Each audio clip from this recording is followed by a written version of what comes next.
2 Kings chapter 22. Josiah was 8 years old when he began to reign. He reigned 31 years in Jerusalem. His mother's name was Jedidah, daughter of Adaiah of Bozkath. He did what was right in the sight of the Lord, and walked in all the way of his father David. He did not turn aside to the right or to the left. In the 18th year of King Josiah, the king sent Shaphan, son of Azaliah, son of Meshullam, the secretary, to the house of the Lord, saying, "Go up to the high priest Hilkiah, and have him count the entire sum of the money that has been brought into the house of the Lord, which the keepers of the threshold have collected from the people. Let it be given into the hand of the workers who have the oversight of the house of the Lord.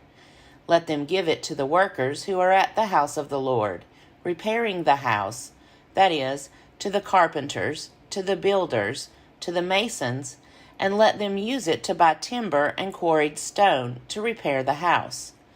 But no accounting shall be asked from them for the money that is delivered into their hand, for they deal honestly." The high priest Hilkiah said to Shaphan the secretary, "I have found the book of the law in the house of the Lord." When Hilkiah gave the book to Shaphan, he read it. Then Shaphan the secretary came to the king and reported to the king, "Your servants have emptied out the money that was found in the house, and have delivered it into the hand of the workers who have oversight of the house of the Lord." Shaphan the secretary informed the king, "The priest Hilkiah has given me a book." Shaphan then read it aloud to the king. When the king heard the words of the book of the law, he tore his clothes. Then the king commanded the priest Hilkiah, Ahikam son of Shaphan, Achbor son of Micaiah, Shaphan the secretary, and the king's servant Asaiah, saying, "Go, inquire of the Lord for me, for the people, and for all Judah, concerning the words of this book that has been found. For great is the wrath of the Lord that is kindled against us, because our ancestors did not obey the words of this book, to do according to all that is written concerning us." So the priest Hilkiah, Ahikam, Achbor, Shaphan, and Asaiah went to the prophetess Huldah, the wife of Shallum, son of Tikvah, son of Harhas, keeper of the wardrobe. She resided in Jerusalem in the 2nd quarter, where they consulted her.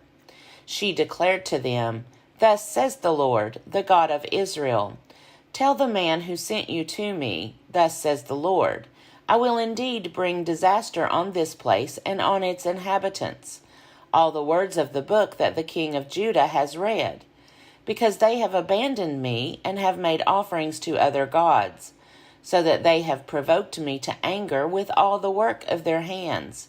Therefore my wrath will be kindled against this place, and it will not be quenched. But as to the king of Judah, who sent you to inquire of the Lord, thus shall you say to him, Thus says the Lord, the God of Israel, regarding the words that you have heard, because your heart was penitent, and you humbled yourself before the Lord, when you heard how I spoke against this place and against its inhabitants, that they should become a desolation and a curse, and because you have torn your clothes and wept before me, I also have heard you, says the Lord. Therefore I will gather you to your ancestors, and you shall be gathered to your grave in peace. Your eyes shall not see all the disaster that I will bring on this place." They took the message back to the king. 2 Kings chapter 23. Then the king directed that all the elders of Judah and Jerusalem should be gathered to him. The king went up to the house of the Lord, and with him went all the people of Judah, all the inhabitants of Jerusalem, the priests, the prophets, and all the people, both small and great. He read in their hearing all the words of the book of the covenant that had been found in the house of the Lord. The king stood by the pillar and made a covenant before the Lord, to follow the Lord, keeping his commandments, his decrees, and his statutes, with all his heart and all his soul, to perform the words of this covenant that were written in this book. All the people joined in the covenant. The king commanded the high priest Hilkiah, the priests of the second order, and the guardians of the threshold, to bring out of the temple of the Lord all the vessels made for Baal, for Asherah, and for all the host of heaven. He burned them outside Jerusalem in the fields of the Kidron, and carried their ashes to Bethel. He deposed the idolatrous priests whom the kings of Judah had ordained to make offerings in the high places at the cities of Judah and around Jerusalem. Those also who made offerings to Baal, to the sun, the moon, the constellations, and all the host of the heavens. He brought out the image of Asherah from the house of the Lord, outside Jerusalem, to the Wadi Kidron, burned it at the Wadi Kidron, beat it to dust, and threw the dust of it upon the graves of the common people. He broke down the houses of the male temple prostitutes that were in the house of the Lord, where the women did weaving for Asherah. He brought all the priests out of the towns of Judah, and defiled the high places where the priests had made offerings. From Geba to Beersheba, he broke down the high places of the gates that were at the entrance of the gate of Joshua, the governor of the city, which were on the left at the gate of the city. The priests of the high places, however, did not come up to the altar of the Lord in Jerusalem, but ate unleavened bread among their kindred.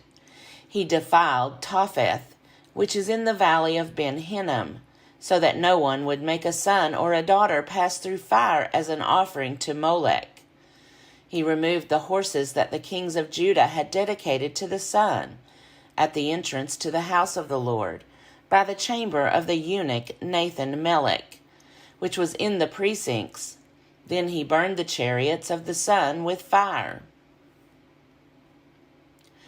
The altars on the roof of the upper chamber of Ahaz, which the kings of Judah had made, and the altars that Manasseh had made in the 2 courts of the house of the Lord, he pulled down from there and broke in pieces, and threw the rubble into the Wadi Kidron. The king defiled the high places that were east of Jerusalem, to the south of the Mount of Destruction, which King Solomon of Israel had built for Astarte, the abomination of the Sidonians, for Chemosh, the abomination of Moab, and for Milcom, the abomination of the Ammonites. He broke the pillars in pieces, cut down the sacred poles, and covered the sites with human bones. Moreover, the altar at Bethel, the high place erected by Jeroboam son of Nebat, who caused Israel to sin, he pulled down that altar along with the high place. He burned the high place, crushing it to dust. He also burned the sacred pole. As Josiah turned, he saw the tombs there on the mount, and he sent and took the bones out of the tombs, and burned them on the altar, and defiled it, according to the word of the Lord that the man of God proclaimed, when Jeroboam stood by the altar at the festival. He turned and looked up at the tomb of the man of God who had predicted these things. Then he said, "What is that monument that I see?" The people of the city told him, "It is the tomb of the man of God who came from Judah and predicted these things that you have done against the altar at Bethel." He said, "Let him rest. Let no one move his bones."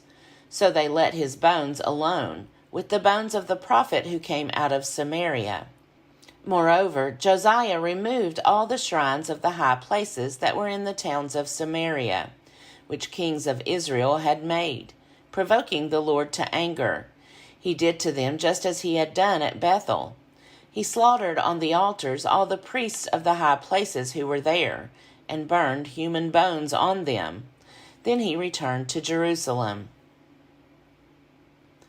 The king commanded all the people, "Keep the Passover to the Lord your God as prescribed in this book of the covenant."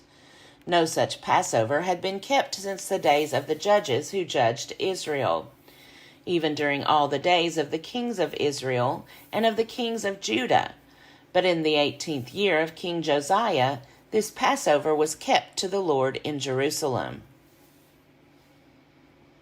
Moreover, Josiah put away the mediums, wizards, teraphim, idols, and all the abominations that were seen in the land of Judah and in Jerusalem, so that he established the words of the law that were written in the book that the priest Hilkiah had found in the house of the Lord.